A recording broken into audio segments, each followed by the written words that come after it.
you beautiful people out there. I am Mrs. Realistic. Welcome back to the channel. We have something a little different. It's the Warnings Daniela, Dany, going over her gear, I guess, on, what is it called? The digital tour bus. And this request comes from, you guessed it, Gerald Efferson. I also wanted to thank Carl Desmond for his donation. It is much appreciated, all of you out there who are supporting this channel. If anyone else out there likes what I do, please don't forget to like and subscribe. Drop a comment down below, click the bell for notifications so that you will always know when another video comes out. Without further ado, let's see what Dany has to say.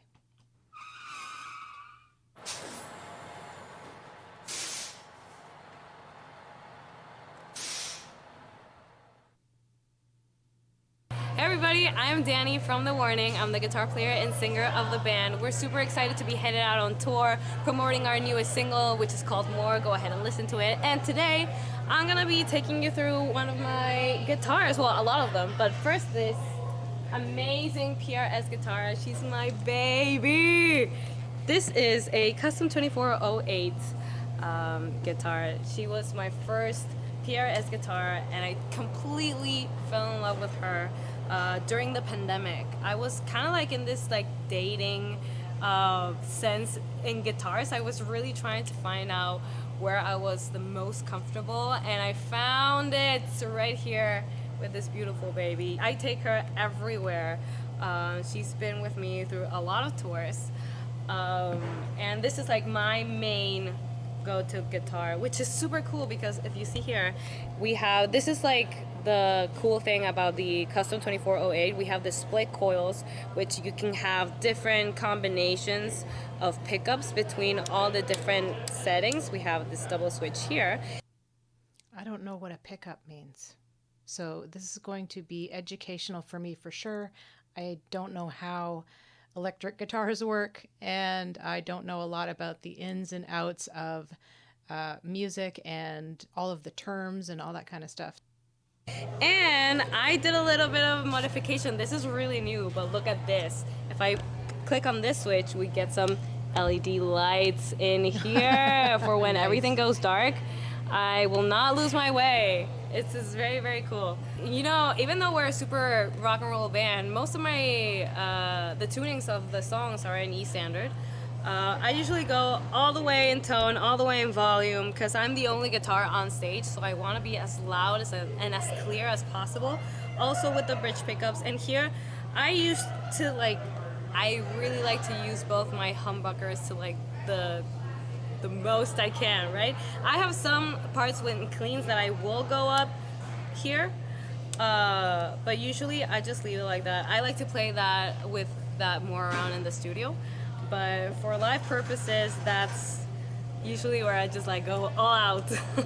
For the strings, I use 1046. These are the Ladio strings, NYXL. And yeah, they're thinner strings because I have a tiny hand, but it's all good. They rock just as hard. So yeah, those are the strings that I use. So I really hope I don't cry.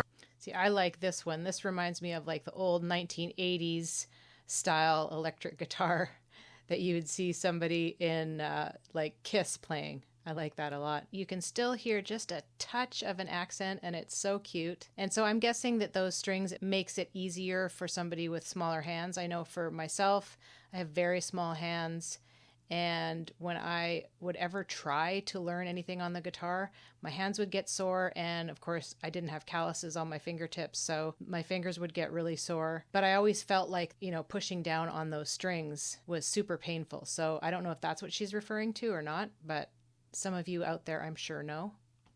Cry when I tell you the story about this guitar. So this is a Gibson Explorer that was gifted to me last year by one of my idols, Lizzy Hale. I remember hearing about that. It's an incredible story because I was waiting for a guitar change from my guitar tech mid-show, and then I realized that he comes to take my guitar, but he doesn't give me anything back, and I was just like, oh my god, what's happening? And then before I knew it, Lizzy Hale comes running on stage with this guitar and just like hands it to me. I was like, you're kidding.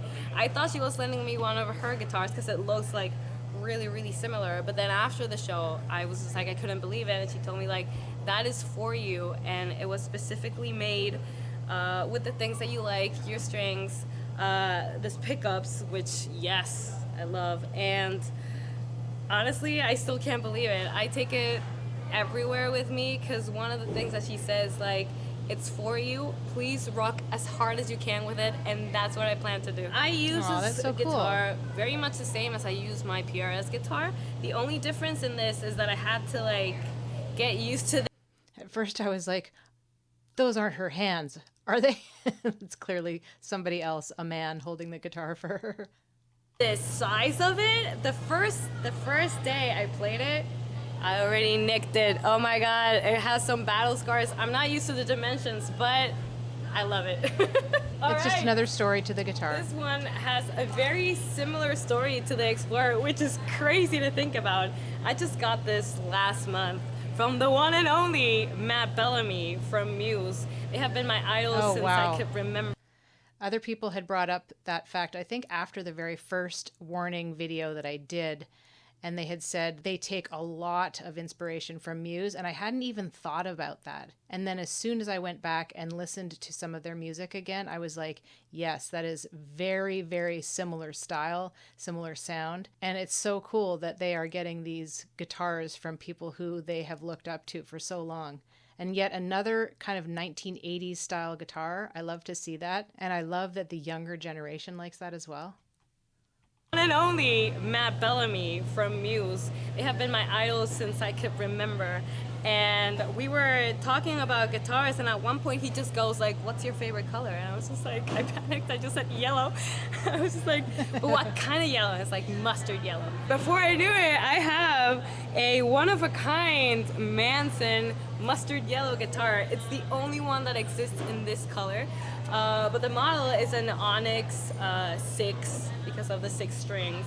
It's fairly new in the Manson world. I'm just trying it out. I'm testing it out live to see what are the songs, what are the tunings that I can use on it, and overall I'm still getting used to it, but it's gonna be my new best friend. I know it. We're gonna have great times together. And I also love the inverted headstock here. It's just like, ooh, nice. So overall, really, really love this guitar, and I can't wait to play it more. This is the pick that I use. It's a big stubby from Dunlop, and it's very funny. People usually, this is usually a jazz pickup, but I love how the grip feels on it, and honestly, this was made for me. Even though the sound could be a little bit harder with other picks, I really like this one because I feel like at the end of the day, the more comfortable you are with what you're playing, the better. So, yeah. Welcome to my battle station. This is a Kemper Profiler pedal board, which I control every single song that I have on here. I have all the different titles of all of our songs. Oh, let me find our new single. Wait. There it is, more. What I love about this, it doesn't sound digital at all. I've had different types of pedal boards throughout the years, but I love the Kemper because it's very, very organic sounding. I'm not gonna lie, to build this beauty took me a while. The cool thing about the amps and cabinets that I'm using is that they have been profiled, and those are David Bendit's amplifiers and the ones that we used to record our latest album because he was our producer. And I love that I can use the exact sound that I had for the recording and give it new life for the live version. So that is absolutely amazing to me. I usually have 4 different settings. We have the clean one, I go to my main one, and my main one are the chunky ones. That's are the things I use to do my palm mute, so they're a little less behind in gain so that they don't feedback a lot. Then I have like my big sound, which usually I add a harmonizer to it, which I'm only the only guitar on stage, so I like to have a low octave as well, so I can just kind of grow super big, and that's my whammy one. I usually have a bridge one, which has a little bit more delay and reverb on it, so that it kind of like breathes a little bit more, and that's usually all that I do in basically each song. I actually have some songs that I love to play with the expression pedal and just going an octave higher. So I would just like play a note and go, and then solos. That's So lost. What did people do before these, all of this electronics, and how does it really change the sound? I'm like not really understanding how it all works. Of course, I'm not a tech kind of person.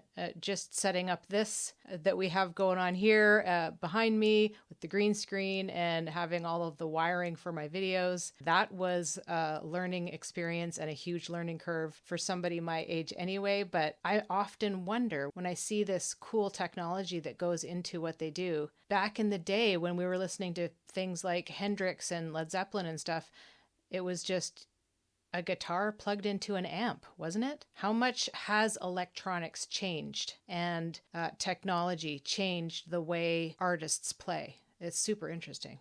really, really cool. I don't use a lot of whammy in general for solos. It's just not my thing, but here is where I use it. I do not have a guitar plugged in. I'm just realizing that, so I can't show you. But in this one, I use the expression pedal a lot for that. Since I'm already using an amp over here, I do not find the necessity of having one here, but I love to hear my amp on stage. I love to feel the sound of the guitar, so I usually go through this pedal baby, which is just a preamp, into the cab so I can have my sound here. And the pedal board goes straight into the front of house console and just blast it out through the PA. Thank you for watching, everybody. You can watch our content on The Warning Rock Band on Instagram, we're The Warning on Facebook, and everywhere else. So thank you so much, and keep on rocking. Thank you, Dany, for leaving me more confused than ever. Just kidding. But I love the way that she kind of gives a personality to her guitars.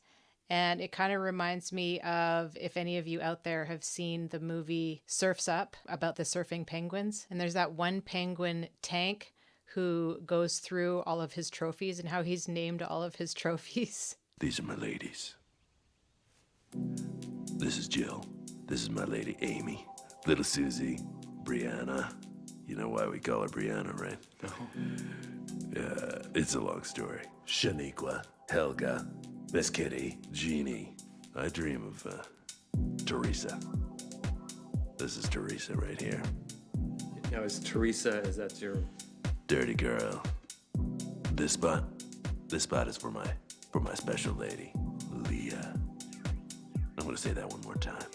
Leah.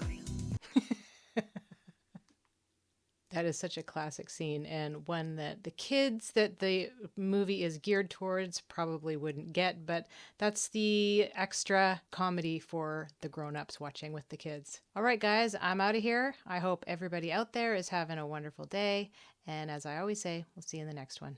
Peace.